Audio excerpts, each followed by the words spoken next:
If you often feel endoscopic ultrasound is difficult to interpret and you often get lost while performing endoscopic ultrasound, then you are in the right place.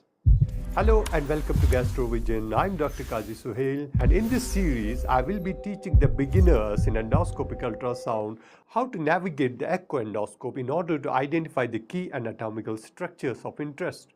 This is a step-by-step learning process focused on practical orientation in endoscopic ultrasound. In this video, we will learn how to identify and navigate celiac artery. Step 1. Insert the echoendoscope into the esophagus and reach just beyond gastroesophageal junction. At this point, just analyze the image on your screen. You will see the left lobe of liver.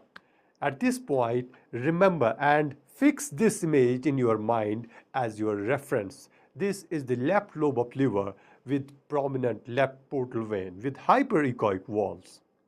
At this point, you need to do 180-degree clockwise rotation until you see large anechoic tubular structure. That large anechoic tubular structure is aorta. Now, step number 3. In this step, you will gently push the echoendoscope down. Boom! Here is your celiac artery originating from this large anechoic tubular structure. That's all for today, and see you in the next video.